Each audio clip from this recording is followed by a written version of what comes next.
Good morning to the honorable judges, teachers, timekeepers, and my fellow friends. Today, I would like to tell you a story entitled The Frog Prince. In the olden time, when wishing was heavy, there lived a king whose daughters were all beautiful. But the youngest was so exceedingly beautiful that the sun himself was delighted every time she came out into the sunshine. Near the castle of this king was a large and gloomy forest, where in the midst stood an old lime tree, beneath whose branches plashed a little fountain. So whenever it was hot, the king's youngest daughter ran out into this wood and sat down by the side of the fountain. And when she felt dull, would often divert herself by throwing a golden ball up into the air and catching it again. And this was her favorite amusement. Now, one day it happened that this golden ball, when the king's daughter threw it onto the air, did not fall into her hand, but on the grass, and it rolled right into the fountain. The king's youngest daughter followed the ball with her eyes, but it disappeared beneath the water, which was so deep that she could not see to the bottom.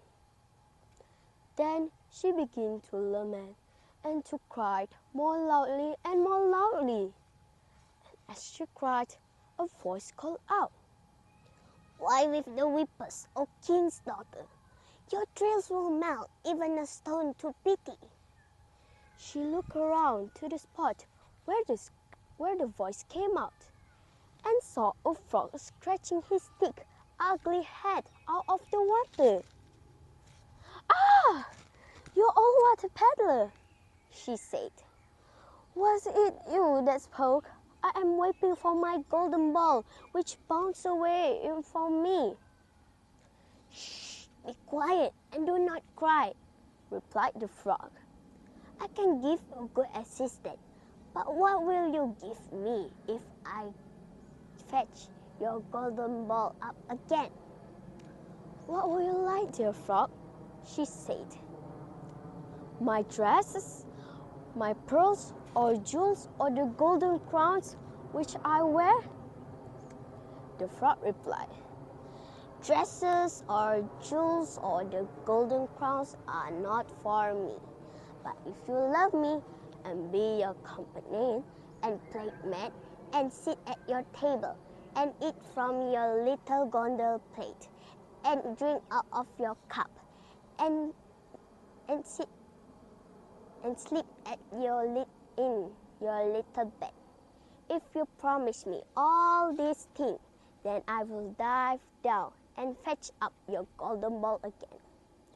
"Oh, I will promise you all," she said, "if you only get me my golden ball." But she thought to herself, "What is the silly frog chattering about? Let him stay in the water with his equals. He cannot enter into society." Then, as soon as the frog remembered her promise, he drew his head under the water and dived down. Presently, he swam up again with the golden ball in his mouth and threw it onto the grass.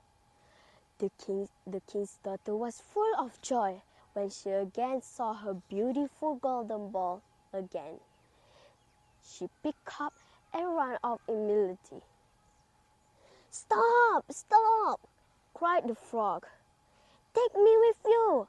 I cannot run as fast as you."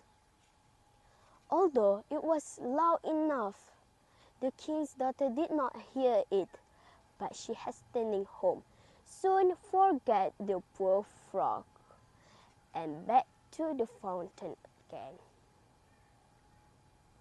The next day, when the king's daughter sat at the table with her father, she heard something coming up on the stair. And there is a voice saying, "Open the door to the youngest daughter of king." So she got up and looked at and saw the frog. So she closed the door quickly. Then she said, "the ugly frog is coming." What does the frog want to say to the king? "Oh, dear father, yesterday I playing my golden ball at the fountain, falling into the water, and this frog picked up for me again. I promised him to be friends with him." So the king's daughter opened the door, and the frog jumped out of her chair. Soon as she said, the frog wanted the princess lift him up. The frog seems lot of dinners, and as the frog say, "I want to sleep, I'm tired." The daughter of the king want to cry for fear of frogs and don't want to touch him. But her eyes made the king very angry, and he said, "Those who need to help in times of troubles must not insult them." So she picked up the frog with 2 fingers and placed it in the corner of her room. When she laying in bed, she got up and said, "I'm very tired. I can't sleep. Take me otherwise. I will tell your father." This speech made her snorky and throwing the frog with all her strength.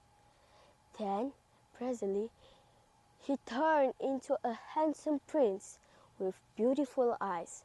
Soon, he becomes her beloved companion.